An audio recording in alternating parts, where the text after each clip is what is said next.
আপনারা দেখছেন নিউজ কলকাতা জনকণ্ঠ, গ্রাম ও শহরের মেলবন্ধন। অভিযোগ যেটা আমি বিশেষ সূত্রে খবর পেলাম, আমার সকাল থেকে র্যালি ছিল। আমি যখন র্যালি করছিলাম নরসাস্তির দিকে, আজকে আমার এলাকায় র্যালিতে অংশগ্রহণ করেছিল, তখন আমি একটা খবর পাই বেশ কয়েকটা বাসে করে মেশিন বোম গুলি নিয়ে মিটিং স্থলে যাওয়া হয়েছে। কেন? যদি কোনো রকমভাবে তৃণমূলরা আক্রমণ, এই আইএসএফরা আক্রমণ করে, তাহলে ওনারা প্রতিরোধ গড়ে তুলবে। একটা ব্যাপার হচ্ছে, যেখানে অভিষেক ব্যানার্জি আসছে, হাজার হাজার পুলিশ ফোর্স, গোটা রাজ্যের পুলিশ ফোর্স এখানে তুলে দেওয়া হয়েছে।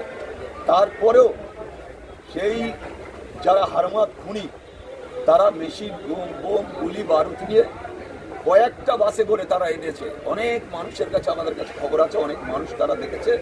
তাদের কথা হচ্ছে যে এটা কি একটা প্রশাসন সরকার চলছে, যায় যে সরকার, মুখ্যমন্ত্রী মমতা বন্দ্যোপাধ্যায় যে সরকারের, তার নিজের ছেলে যদি এখানে আসে, তাহলে বোম গুলি বারুদ বন্দুক লাগে, তা সত্ত্বেও তারা গিয়ে ঘুরছে এলাকায় এলাকায়।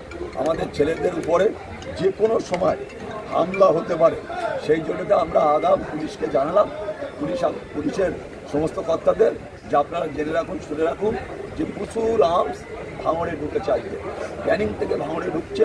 আমি প্রশাসনের কাছে অনুরোধ রাখবো যে আপনারা সতর্ক থাকবেন। চিকিৎসার কথা ভাবছেন? আজই চলে আসুন শীষ general and eye care hospital. 40 বছর মানুষের সেবায় নিয়োজিত সুচিকিৎসার বিশ্বস্ত প্রতিষ্ঠান। কলকাতার অভিজ্ঞ ডাক্তার দ্বারা অপারেশন ও চিকিৎসা করা হয়। কাঠালিয়া, ভাঙড়, কাশীপুর, দক্ষিণ 24 পরগনা।